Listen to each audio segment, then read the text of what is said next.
What's up guys? Another day, another sharing tayo dito sa Japan at kasama ko ngayon si ate. So yun nga mga guys, today ay nag-aasikaso kami ng aming SSS kasi hulugan na naman. So ayan, ngayon i-share namin sa inyo ni ate kung paano maghulog sa SSS gamit ng credit card. Kasi medyo mendoksay kasi or yung matrabaho kapag ipapasuyo mo pa sa nasa Pilipinas para mag-remittance, gayon ay pwede naman pala ng credit card. Actually, marami ng mga kasamahan namin dito na via credit card yung payment nila sa SSS. So, kami ngayon pa lang namin susubukan. So, yan, i-share namin sa inyo. Let's go! So, ayan mga guys, ito yung ating mobile app, may SSS. So, itap lang natin yan. Then, select mo lang yung social security system. Then, magla-login ka na. So, ilagin natin yung user ID and password. So, ayan mga guys, nakalagin na tayo. Bali, i-click lang natin yung PRN. Yan. Para ma-view natin yung ating PRN na generate.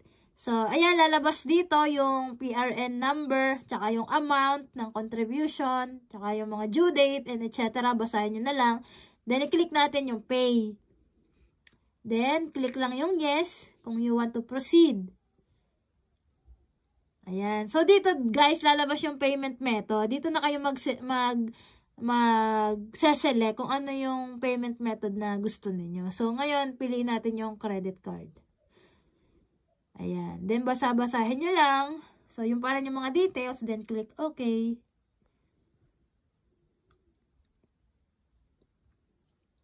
Yan. So, dyan mga guys, i-input nyo na yung credit card na details ninyo. So, yan. Lagay na natin. So, ayan mga guys, pagka-input ng details, so, click natin yung I am not a robot. Then, complete order. Then, hintay-hintay lang natin.